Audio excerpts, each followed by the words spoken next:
Hello, everyone, and welcome to Real Conversations in the QC. I'm Redrick Terry. Thanks so much for being with us. On today's episode, lots of students are heading back to school, and for those college-age students of color, especially those who might be stepping onto campus for the first time, finding diverse and welcoming spaces and groups will be top of mind for many of them. Some of them might actually be considering historically black colleges and universities, or HBCUs. That group of schools plays a huge part in the history of education in this country and still has great significance today.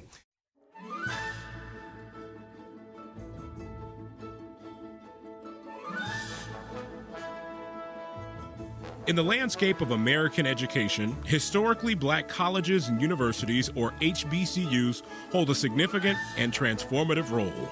These institutions became centers of academic excellence, nurturing generations of African American leaders, intellectuals, and changemakers. Many notable civil rights figures like Martin Luther King Jr. and Thurgood Marshall attended or taught at HBCUs, underscoring their pivotal role in shaping the course of American history.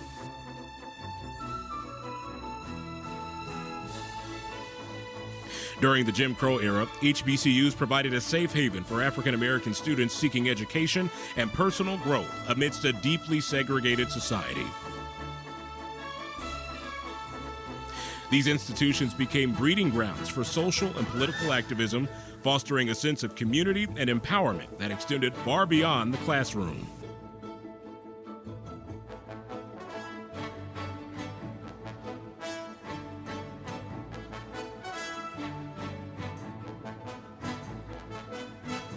Today, HBCUs continue to play an essential role in higher education. They uphold a legacy of academic achievement, cultural preservation, and community engagement. As we reflect on the history of HBCUs, we celebrate their resilience, impact, and enduring relevance. But first, let's learn a little bit more about the history of these institutions from someone who went to them and shaped her experience into what she does today. So we're here to learn a little bit more about HBCUs and their significance, as well as the rich history behind them. And here to talk about that is President of the Rock Island County NAACP, Ms. Bonnie Ballard. Thanks so much for being with us today. Thank you for having me. Of course. Now, you, of course, are no stranger to HBCUs, going to one yourself. Tell us, for people who might not know about them, what are they? What purpose do they serve? The university that I attended, Alcorn State University, it is the oldest land-grant university in the United States and the second oldest in the state of Mississippi. It's a great university. I would actually now they have more curricula, going on now. Back when I was there, it was the business department, agriculture. And I remember now all the fresh milk that was served at each meal and everything. It was a great school, great place to attend under the trees and this kind of thing, out in the country, like a few miles, I think maybe an hour, less than an hour from Lorman, Mississippi. Yeah. So I would encourage any student to attend because a lot of us are doing great things because of Alcorn. Yeah. What was your favorite part of going to Alcorn, being part of an HBCU? Well, I had a choice. I could have gone into home economics, which was one of the departments. I could have gone into the food, this kind of thing. I love to bake and all of that. But I decided that I wanted to go into business. I wanted to type and do shorthand and all of that. So that's the area that I got my bachelor in business education. And because I thought that was a need at that time to train other students, because I was doing segregation and, no need to teach kids to apply for jobs in the industries because Black kids we could not do that. So what I did, after I did my student teaching and was hired at the same school where I did student teaching, I realized that I needed to help make change because the school, the kids, the typewriters were broken down, the tables, I mean, it was just a mess. So because they hired me, I did a program where I set up a program where kids could go to school and also um, do an internship, do intern. And the way I did that, I went around to all the department heads at the high school and said, can't you use some kids to help with whatever you're doing? And of course, got a great response. And because I knew that I could not just train a kid to be a clerical worker because where were they going to get a job? There was no job. So when they graduated from high school, then they could go into whatever area they wanted to because they could do typing. And of course, you had to type everything up back then. And they could take transcription and all of that. So those were one of the things that I did. And of course, when I went to the principal and told him what I needed to do here to build this program, because, like I said, the tables were just terrible. And I recommended that we get the L-shaped tables. We get a wash bowl because during those times, you were using carbon paper and a lot of stuff. And where could the kids wash their hands and this kind of thing? So I did the whole thing and presented it to the principal. And of course, he said, the superintendent will never approve this. And I knew that the superintendent was he was a plantation owner and that kind of thing. So I said, well, let me talk to him. So next time he was at that school, he came to see me. So I told him what I wanted to do and what would make the school a much better school for the kids and all of that. He looked at me and he said, well, Mrs. Ballard, I don't think we can do that. And I said, okay, then, fine. But what he did, he went to the white school. And apparently he talked to the teachers there about what I had recommended. And in a couple of weeks, he came back and he said, well, I'm going to do that for you. I said, oh, well, thank you. Thank you. But what he didn't tell me was that I found out that the white schools are getting the same thing. Mm-hmm. And so that made me really feel good that I'm thinking as a first-year teacher in a Black school and a Black person, that the white school was much better prepared than the Black school, that the teachers had vision, more so than I did. But I found out they didn't. And that made me know that we can do whatever we want to do as Black people. And I just continued doing, making things happen after that. Yeah. Now, looking back on that and seeing and realizing that you were such an instrumental part of such important change that no doubt was passed along to students that came after you, how does that make you feel when you sit back and think about the real accomplishment that truly is? It makes me feel blessed because I didn't do any of it without God. And that's a story within itself, so we won't get into that. But yeah, and I realized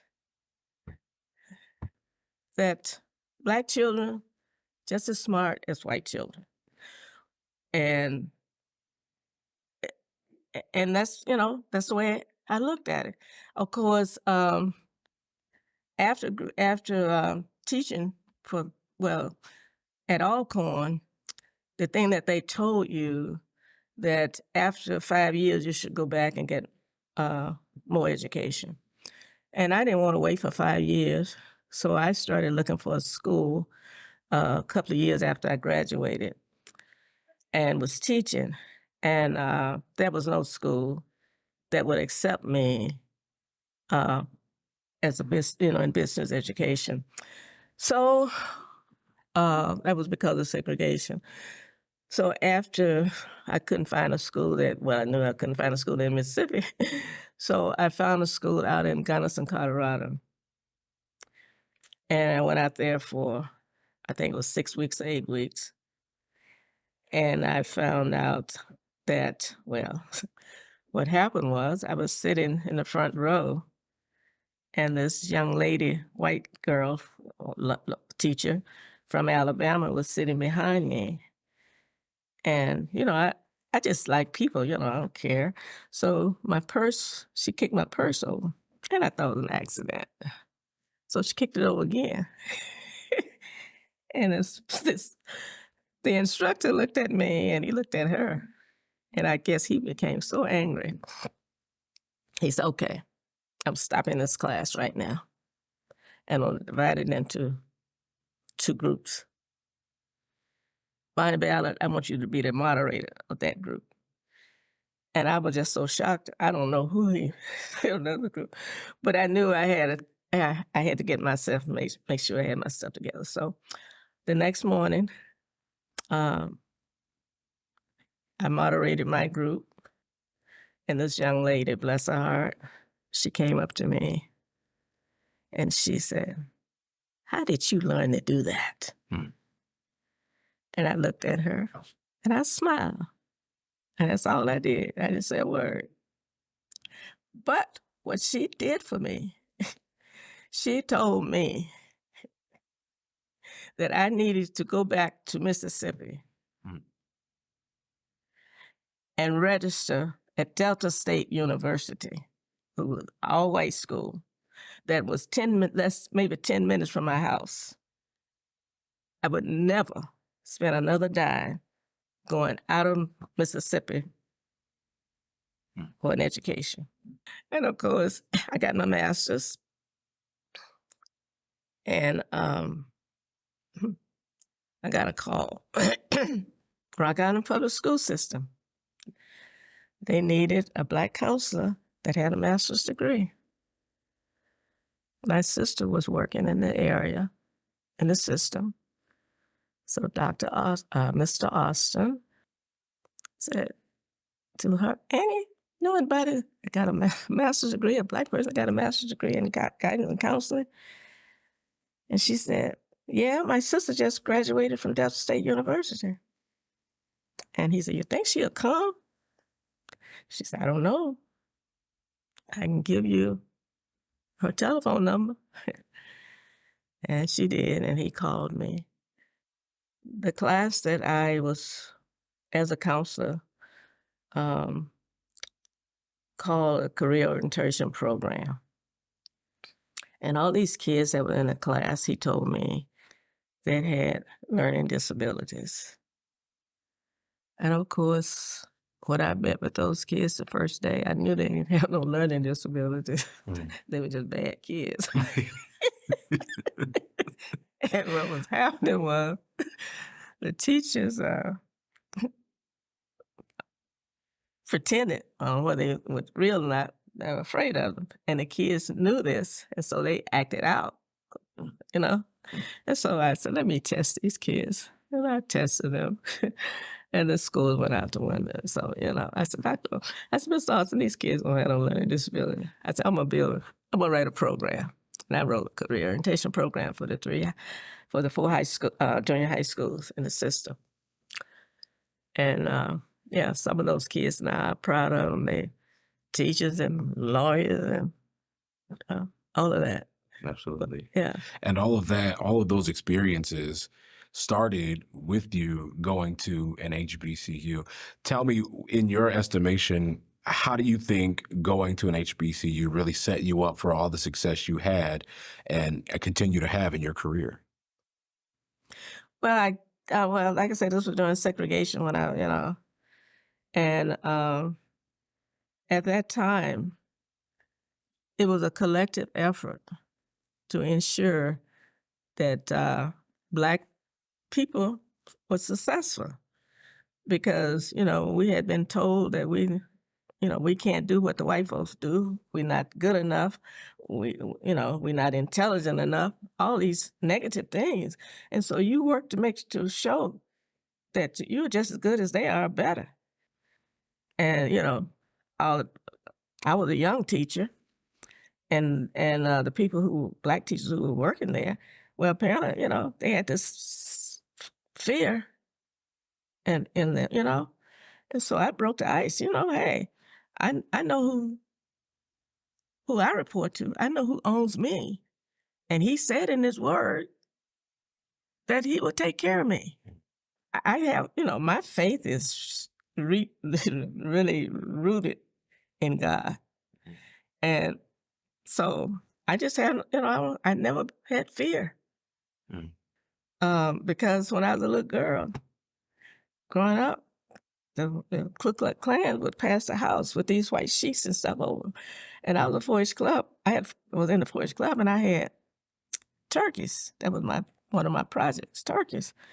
And we used to get the feed from, a store down in Enterprise. And the owner would always just praise me for, because we bought the feed from him, praise me for what I was doing, with the turkeys and stuff like that. And then I found out he was one of them with the white sheet over. Wow. And so I said, well, when I get big enough, I'm going to pull that thing off his face. So, it's just, I just saw the fear in my parents because, I guess I'm sure they prayed for me all the time because I just had vision, and I knew things could be better. And I knew I was just as good as anybody else. And I tried to instill that in kids. That was my thing. And of course, when I came here, I had never taught a white kid, but they were just like the Black kids for me. I mean, they are my kids. And I'm going to treat them like they're supposed to be treated. I don't care what the parents think or whatever. These are, as long as they're in my class here, they're my kids. And I'm about making a difference. All people, we all the same. We just have different issues or whatever. And so I've been doing this for what, 60-some years. Yes. And a lot has changed in that time as well. And when you talk about students today, and I know you still work with students today, why should students of color at least consider going to an HBCU, in your opinion? I think they would be able to connect with Black people. What I see now is that everybody think they have arrived. And there's a thin line between the haves and the have-nots. The theme still is thriving together. Nobody, you're not on an island by yourself. Just because you feel that you have arrived, you really haven't. Because of thin line. So and I think if students can go to a HBCU school during these times, it would be an awakening for them. Yeah.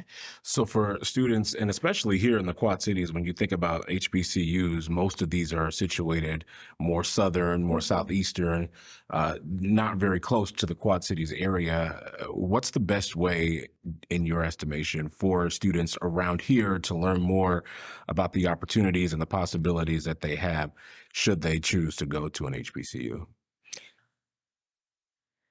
We can't put it all on on the schools, how they are set up. Uh,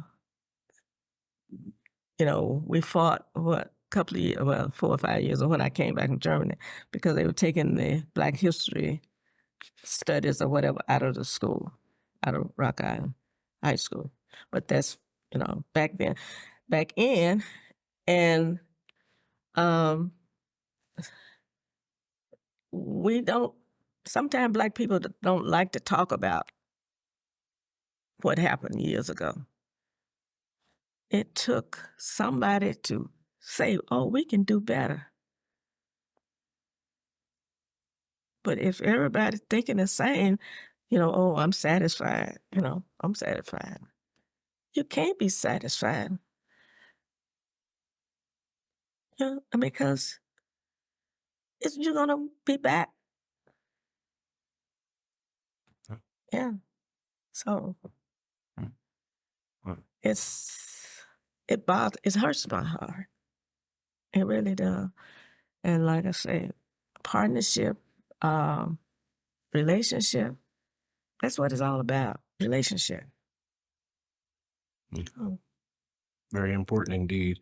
Bonnie, thanks so much for this conversation. I really appreciate your time, your expertise, and your knowledge, and really appreciate you sharing your story. okay. All right. When you think of halftime at a college football game, you might think of a bathroom break or a trip to the concession stand, maybe scrolling through social media.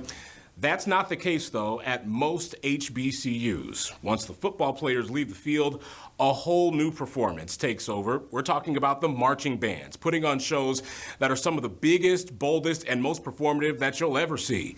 Our Jasmine Butler introduces us to some of the people behind some of those elaborate works of art. So, besides the people and the culture of HBCUs, my favorite part is definitely the band. So let's jump right in. Ruben, Kim, thank you guys for joining me. Eugene, thank you for joining us as well. So let's just talk about the history of bands at HBCUs.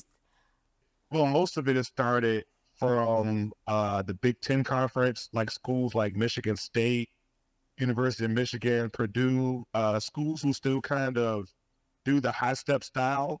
So a lot of HBCU directors, well, some HBCU directors went there and moved that style down south to the HBCUs they taught. In particular, one Dr. Foster, who was the band director, longtime band director of Florida A&M, was the one who really brought the style to HBCUs and kind of made it what it is today, the pageantry of it all, the plan to the crowd and things like that. So a lot of that is due to Dr. Foster's doing. Wow. And that is definitely a sight to see. I remember watching that as a child at high steps and I'm like, oh my gosh, their knees are going to hit their shoulders. So what's the difference between HBCU bands and PWI bands? Well, I guess the main difference would be the playing style. Now understand that just like PWI bands, all HBCU bands aren't built the same, right? We all have different types of styles and things like that. But I think for the most part, um, most HBCU bands play with a little bit of aggression, and I think that player style lends itself to the type of songs that we play, because it's hard to like not play James Brown with aggression, right? But, same thing with songs like Swag Surf and things like that. But I think a lot of times HBCU bands play with a little bit more aggression, and also the songs really. I think we really play to the crowd, right? So most of us will try to do the hot new stuff out right now, right? And a lot of us are able to write our own songs. We don't have to, um, buy songs from J.W. Pepper. We can just write it out ourselves in the day. So we like to play towards the crowd and things like that. But I guess with us, it's all about the crowd hype and participation and things like that. Like there's nothing like it. There's nothing like it. There's really not. So let's talk about halftime shows at HBCUs. What's the beauty of those halftime shows? Because each one is different. Yeah, I would say that halftime is definitely game time for us. I tell the students all the time, I'm like, yeah, we're there to support the football team and the teams that we play for. But when it's halftime, that's our time. Like there's nothing else going on besides the band. That's our stage, and we need to make sure we give everybody a show. So yeah, that's definitely our time to shine during the game. And it's really cool because it's, something unique about HBCU bands and being in an HBCU band is that I guess like typically like a lot of PWIs, like a lot of people will leave and go get food at halftime. And at HBCUs or whenever there's an HBCU band performing for most PWIs, the crowd kind of sit there and watches this show. And that's just a heads up about, how much pageantry is involved in our shows. And they're also different, like some of us start shows with fanfare, some of us will march onto a cadence, some of us start a show with a drum major doing a back band or split or something. There's a lot of different cool things that HBCU bands do to kind of bring the entertainment value to halftime. Yeah, and then I know the school that I attended, the HBCU that I attended, we would have fifth quarter. That's where everyone just stays and listens to the band. This is after the football game and after halftime and stuff. Like you cannot miss fifth quarter. So why do both school bands perform during halftime at HBCUs? That's more common at HBCUs than it is at PWIs. Why? Well, I would say the HBCU band world, a lot of us it's a small but large community within a larger community. So we all kind of know each other. There's not that many degrees of separation from us at all. Either I know this band director's band director, or this band director and I went to the same school, or we met at conferences and things like that. And so we're just able to build that camaraderie amongst ourselves. I know a lot of times the band directors in different conferences will have a group chat with just them in the, in that conference. And so you build a lot of camaraderie. And so you'll see a lot of times like, sometimes the athletic directors and stuff will have stuff going on where they'll say, hey, we can only give y'all 10 minutes of halftime, right? And so you have to abide by that. Like, you might jump up and down and hoop and holler as much as you can, but you only get 10 minutes. And if you have a visiting band there, then you say, hey, look, I get 5 minutes, you get 5 minutes. Let's make this work. And a lot of times that's been my experience. We've been able to always kind of get on the field, but I think it's because we're all just kind of, it's more close-knit than a lot of other communities. The HBCU band director community is real close-knit. So, Eugene, with that being said, why do you particularly think that bands are so important at HBCUs? A lot of different reasons. I think that, one, the band is the largest student organization on most campuses, and that's the way it should be. But we're also a very visible component of the university. We go out and different places, and we wear these uniforms, and we have these big shiny instruments, and we're playing this music that people like. And so, we essentially become ambassadors for the university. Some schools understand this better than others, of course, right? But you have schools that don't even have football teams sometimes, and their bands are enormous, or you have schools that might only have 1,500 or so students to go there, and they might have 300 or 400 people in the band. But that's because, the administration has recognized the value that bands bring, like the recognition that the band can bring. They're coming down the street with their uniforms and it might say the school's name on the uniform and then they look good, they sound good, and then kids are looking at the band and saying, I want to go there, so so that's one part of it. the other part of it is because of the entertainment value that we provide to sporting events. We're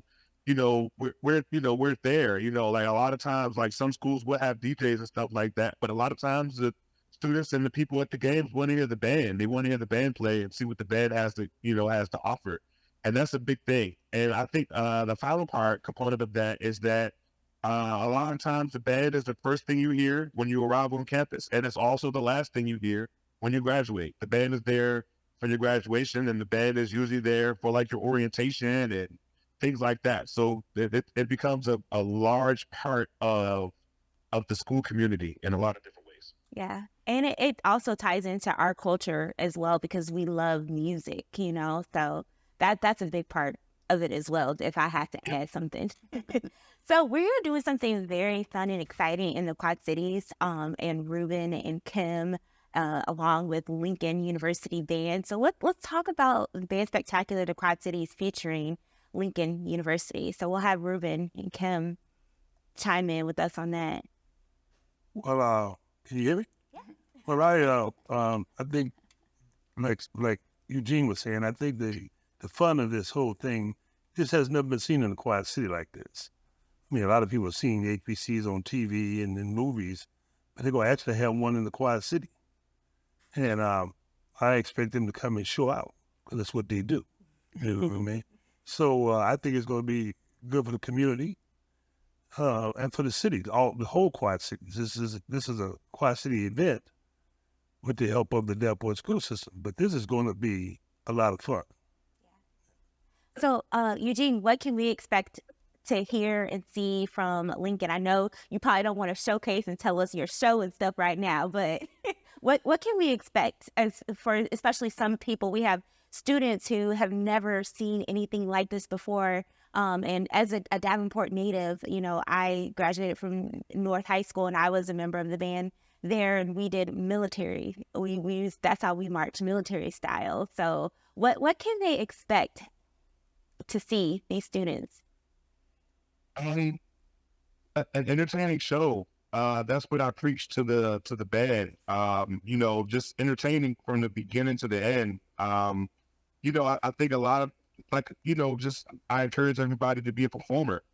Just like a Beyonce, right? She's out on tour right now, so people pay a lot of money to go see her because of how much energy she gives to the crowd. And that's kind of the same thing we want to do. We want to give our energy to the crowd so that they then give it back to us. So we just want to give them a great show from top to bottom and show them that, especially the band students, that they want to be part of our band family. We want them to come and come to Lincoln and be part of what we have to offer them.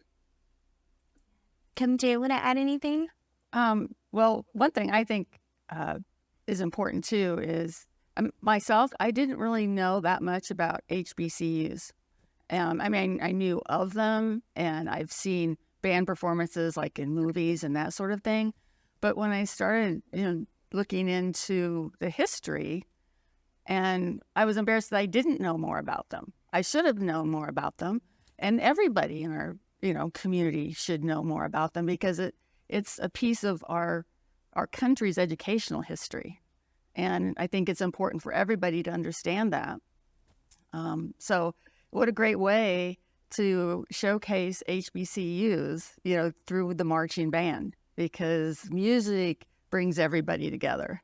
I've always loved that, to see people, move into the music, and they might have all different backgrounds, but they all can enjoy the music together. Right. So I think that really is important, and I'm excited for the Quad Cities to see this marching band. Yes, I am so excited. I cannot wait.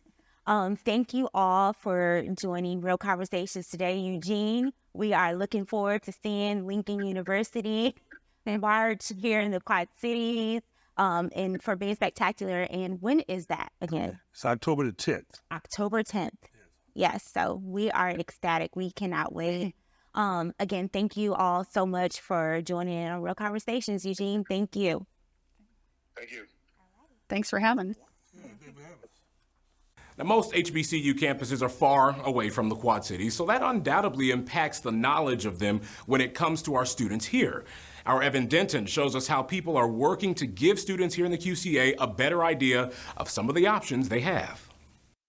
All right, welcome into the set. I am joined by Ayola VC from Davenport Central, math teacher. Thank you for joining us. Thank you. Thank you for inviting me. Absolutely. We're talking about an HBCU initiative. Let's kind of dive into that. What exactly is this?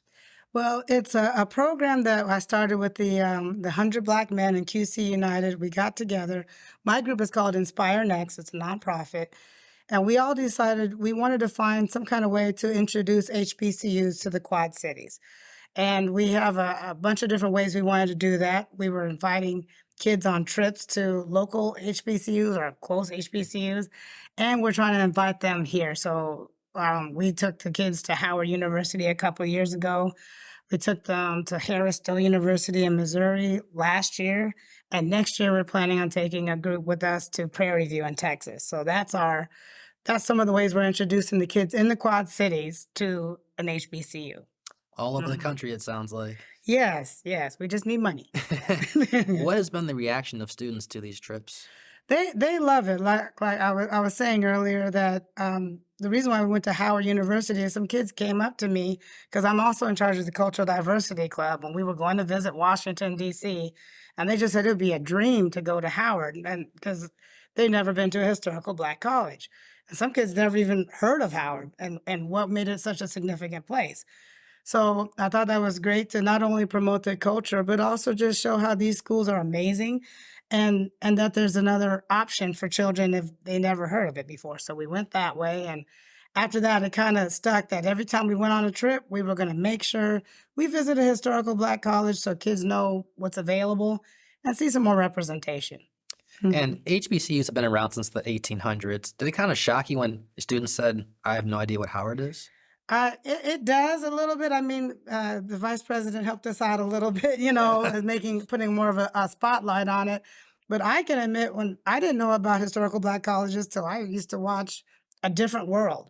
Right. And that wasn't even a real one. And so I was like, what's that? I never heard of that. And so I was, I understood why they didn't know about it either. We don't promote it enough.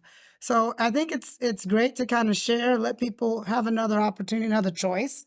I let them see some amazing opportunities, and not just for minorities. I find it funny that Caucasian students can get a full ride scholarship there, and they loved hearing about that when I brought them with us. So it's a good plus for everybody. Mm-hmm.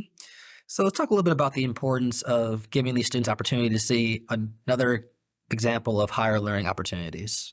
Well, here in the Davenport School District, we do have a lot of minorities of all types, but we don't have a lot of minority teachers, and or they may not have had exposure to a lot of minorities that are being successful. And so I like that when we take them to different colleges, they could see, hey, this is an opportunity for me. I could do this. I could come here and learn more about my culture, learn more about how I can impact and make a difference and have, maybe the music I like to hear is here, how I dance, what I like to watch, how I like to dress. This is all happening here. And they're my instructors and they teach engineering and I can do amazing things. And what I like is, for example, Tuskegee University. George Washington Carver was a graduate of Iowa State. He was one of the first graduates from Iowa State for his bachelor's, master's, and doctorates as a Black man. And he took what he learned and brought it to Tuskegee and went from there after Booker T. Washington brought him over there. So I'm like, that's our Iowan that's representing over there. So we could do great things. We just need some more exposure and just know that there's more options out there. So you don't have to feel like you have to just stay right here and just settle. Go ahead and see what else is out there. I think you made a very good point of the importance of being able to see a teacher that looks like you being in a leadership role. That can go a long way with young kids. Yes, it shows them what my kids always ask me, what do I need this math for? When will I see it again? And not only it says problem solving and critical thinking, but it helps you become a leader, becomes a better leader. And then if you see more leaders that look like you, sometimes that might promote you to try harder and do better. It just seems like that's what studies are showing. Right. Mm-hmm. And HBCUs have been a part of American history. I mean, we're talking about Kamala Harris, the current vice president. We've got Thurgood Marshall, the first African-American Supreme Court justice. HBCUs have gone a long way. Why is it so important that we continue to shine a light on them? They gave us a chance when nobody else gave us a chance. And some people don't know why they exist, but for example, George Washington Carver wasn't accepted in the first college that he was. He got accepted, but when he showed up, they wouldn't let him go to the school. Thank God Iowa State let him in, but other schools would not have given him that opportunity. So when that was going on, that's how they were created. And from there, they always want to continue to give people a chance. Why are we still using them? Because they were still great schools. The great minds got together. Like you said, our vice president came from there. And we need to know that they're not just a school that you go to when you can't get it. No, that's not what happened. Like I said, Booker T. Washington went around and looked for the best minds in the world to put in his school. And it's continued on. It's some great traditions. I love Tuskegee. The first professor of military science for the ROTC was the first Black general. The first 2 Black generals were there. So they're not just anybody there. These are some great leaders that came out of there. And we can continue to produce great leaders everywhere, but also at our HBCUs. They didn't die as soon as the other schools opened up for them, but they've always been available, and we can continue to grow the tradition. Absolutely. How many students would you say have been helped or been a part of the HBCU initiative here in the Quad Cities? Well, we just got started. There have been past initiatives, but we've only been around for a couple of years. So I had my Howard trip a couple of years ago. Harris Stowe was last year. And so Harris Stowe, I have 40 kids go to that one. I'm noticing my numbers growing. They're still in high school, so I got to see where they end up. But next year, we have Prairie View. I got another 40, almost 50 kids going to that.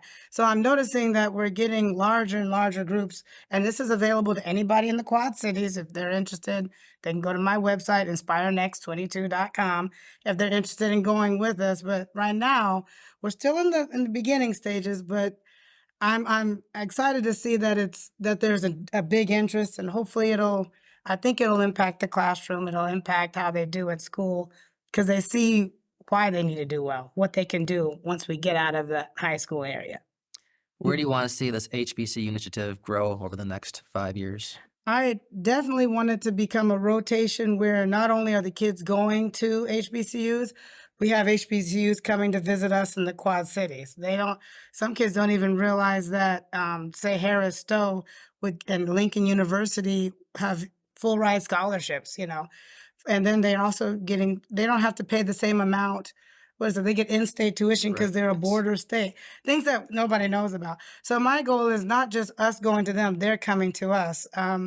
One of my colleagues will talk later about Lincoln University is coming to visit us for our Bandorama in the second week of October.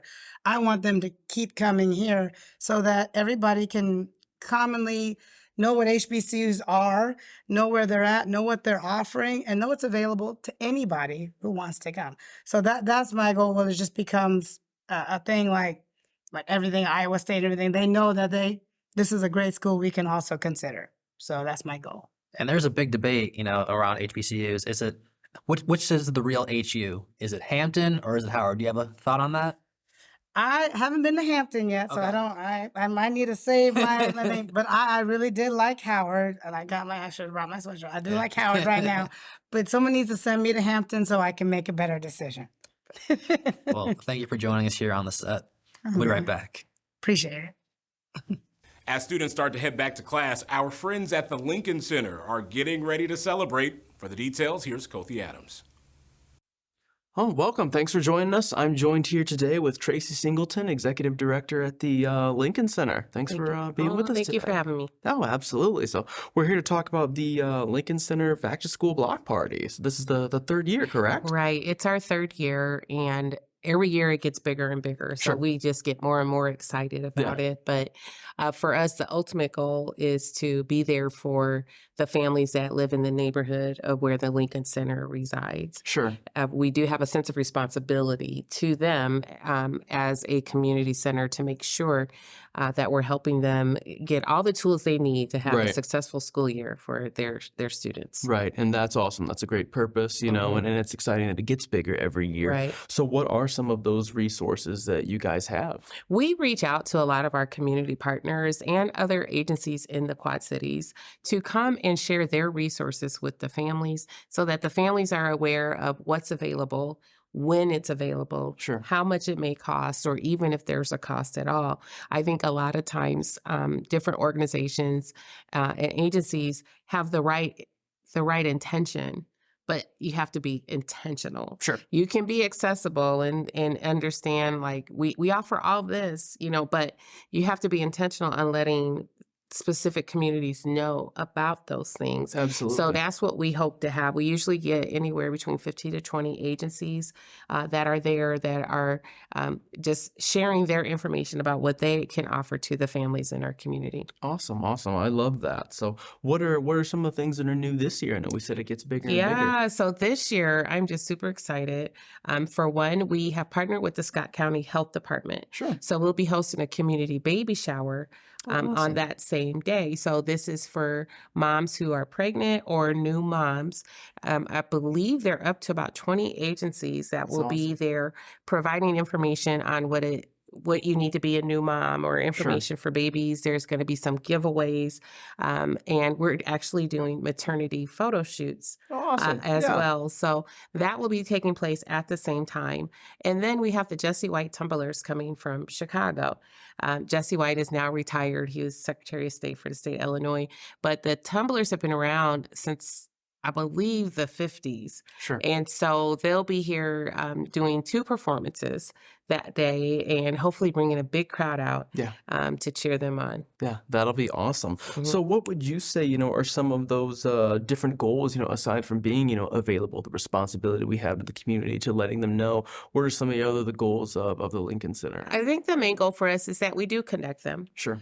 to those resources that they need, other than the Lincoln Center, because we're right there and we have all kinds of resources, services, programs, events that happen. So obviously we want them to know we're here for you and this is what we have to offer. But to be able to connect them to those other resources that, as I said, will give them all the tools they need to provide those wraparound services. Right. So that their kids are going to school, they have all the supplies they need, they've gotten their physical done, they've gotten their immunization shots done, and they know about different activities outside of school that they could definitely participate in. Right. So you're doing a ton to help the parents who, you know, may or may not be aware of some of these things. Exactly. Like you had said, hey, we either need this for the school or here's where else I can get that. So Tracy, what are some of the details? Where do we how do we know where to go and when to go? Right. So it is Saturday, September 9th. Okay. It's from 1 to 4 p.m. Sure. It's free, and I say free is always in the budget. Yeah, exactly. Right? Yeah. So we have those resources. We have the baby shower. We have some entertainment. Sure. We have free food as long as supplies last, you know, and we will also be giving out school supplies as well. That's awesome. And any ages, all ages? Any ages. Sure. I mean, obviously it's just back to school block party. Right. So we want kids that are in school, but all ages are welcome. That's awesome. That's awesome. I know also there's going to be, you know, the Figure Art Museum is going to have a HBCU exhibit coming up too as well. Right. So I think the popularity of HBCUs is starting to have a new life. Sure. Nationwide. Right. And so the Figgy has an exhibit coming from Tougaloo College, which is an HBCU out of Mississippi. Sure. And it's called Art and Activism. And so that opens in October and will run through January. The Lincoln Center is very happy to partner up with them and help out with some programming to go along with that exhibit. So definitely be looking for the community reception and event for our teenagers, and then an event that the Lincoln Center will be hosting. Awesome. Awesome. Well, no, the back to school block party, excuse me, sounds Yes. awesome. And everything that's coming up, I know a lot of folks in the community appreciate what you do. So thanks for everything you do. And thanks for sitting down with us today as well. No problem. Thank you. Awesome. Thank you. Uh-huh. And before we go today, we want to remind you that today's program is brought to you in partnership with Together Making a Better Community at the Lincoln Center. TMBC at the Lincoln Center is the hub for resources and events and programs in the African American community in the Quad Cities. To hear more about what they've got going on over at the Lincoln Center, you can visit their Facebook page, TMBC at the Lincoln Center. That's going to do it for Real Conversations this time. Thank you so much for joining us, and we hope to see you next time. Have a great day.